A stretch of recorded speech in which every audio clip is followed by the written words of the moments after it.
My GF of 2 years has been cheating on me for approximately 4 months. What should I do? Before anything else, I ask that you kindly refrain from correcting my English. Due to the fact that I am not an English native speaker, it is possible that I have made multiple grammatical errors.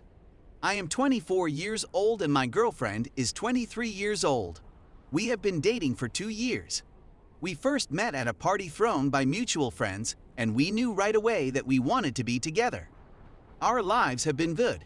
We are financially secure, and we live in an apartment that was a gift from my father to me when I graduated from college. My father inherited the apartment from his father, and since we already had a house, he gave it to me. I love my girlfriend as if she were the most important person in my life, and since I don't have many friends that I can trust with my emotions, she is the one who always provides me with emotional support. But for work reasons, she had to relocate to a different state for 2 months. During that time, we spoke on the phone every day, and I even planned a surprise for her in the form of a whole-day date. However, when she returned, and I told her that I had a surprise for her the following day and all, she declined and said she just wants to be alone. Normally, she never declines for a surprise or anything like that. However, all right, I understand that she might be. I find it odd that she doesn't answer to my questions. Since that time, I had the feeling that she's trying to put some distance between us. But after a month has passed, she suggests that we go on a vacation together. I agree, and together we make the necessary preparations, go to the location of her choice, and had a good time there. But she spent the most of her vacation time by herself at a friend's house. I had no idea her buddy lived there or anything, and she even refused to allow me come with her. After we have left, she reverts back to the previous phase. Now, after we've been on vacation for 2 months, I finally understand why she's been behaving in such a manner. And it goes as follows. I was in the bedroom when my girlfriend's phone rang. She was in the bathroom at the time, washing her hair, when I saw the text that crushed my heart. I was like, "Hey gorgeous, did he go to sleep?" Then I started reading the chats, and that's when I found out that she had been having an affair with a guy she met on her work trip. There was also a photo of them on our vacation location, and they were talking about doing the deed, how much they loved it, and how they were able to pull it off without me knowing about it. I found out all of this when I started reading the chats, and it was a complete shock. Since the one and only person I put my faith in was dishonest with me, I have no idea what to do with the rest of my life. I'm at a loss for what to do at this point. It's the night I found out she's cheating, and I haven't informed her about it. I don't know what to tell her. Nor do I know how to proceed. I don't know what to do. Should I attempt to convince her to break up with the guy in order to make our relationship work? In that case, what steps should I take? And are there any strategies that you think could help me get over this loss? Update. It's been about a week and a half since I tweeted about how my girlfriend of 2 years cheated on me and how she also tricked me into taking a trip to a location where she could meet up with another man who was also cheating with her. I decided to go away the night after I finished writing the story in order to get away from the emotions, and I told her that I was going to stay at a friend's home. Because I was unable to fall asleep, I spent the night reading the comments, where a number of people suggested that I end the relationship with her because she is taking advantage of me, and a few others suggested that I find some way to get revenge on her. In spite of all she's done to me, I still love her. Therefore, I don't want to take any kind of revenge on her. I am not irrationally angry with her, rather, I am at a loss for words.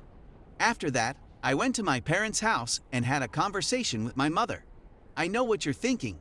Who discusses such things with their mother?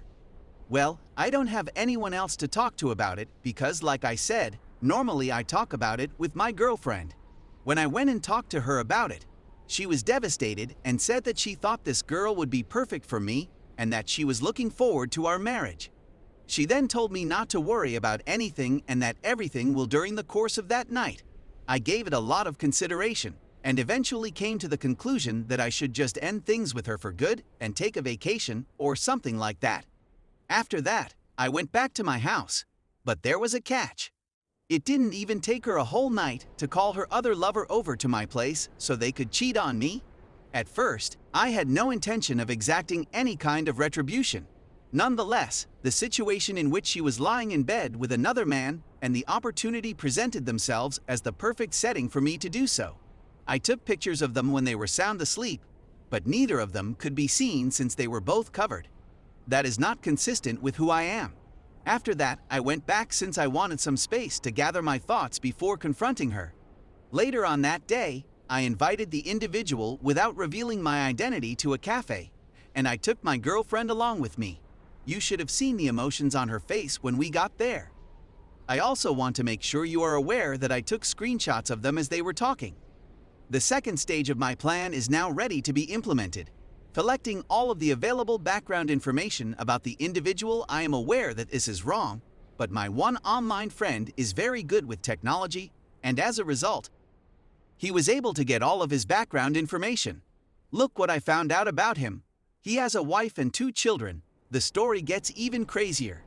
I phoned his wife and told her everything, as well as my plan. She was unhappy, but she was eager to break his nuts. Step 3.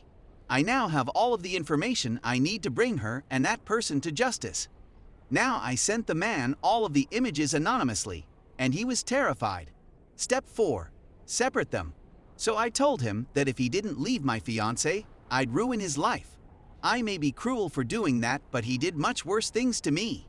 And he genuinely breaks up with my girlfriend as I was listening to her weep inside the bathroom. She didn't cry for me, huh? Then I submit the documents to our mutual acquaintances and her family. Finally, when she awoke the following day, her suitcase was packed, and I told her, "Get out of my home or I'm calling the cops." She was stunned and wondered why I had shown her all the documents, and she begged me to let her speak. I said in a very polite tone, "Get out of my house," and then I texted the guy's wife to show him the divorce papers, and as my GF was leaving, her phone was flooded with messages. Guess who it was from? I gave her notice due to tenants' rights, but she left as soon as she got messages from that guy, so everything is fine. The court hearing will take some time, but we will make the man pay child support and an emotional harm penalties, and I will assist the woman. I don't feel good breaking up a couple's life, but I don't think she deserved that man. She is a great person, and even if the guy broke up with my GF because of me, he would still date someone else. I also don't feel good about all the things I did for my revenge, and she received hate from her friends and family. I'm sorry, but it wouldn't have occurred if she hadn't forced him to come over the night I left. You may hate me all you want, but I did what I believed was right, and of course, I saved one life. I would also support the mother in any way I could, as well as the children, who are pretty tiny. Also, if they had been in my shoes, anybody would have done the same or comparable things. Also, thank you for helping me feel better and pushing me to leave this poisonous relationship, even if it would take some time for me to get over her. I'll also keep you updated on the divorce and how the woman and I are doing in a week or 2.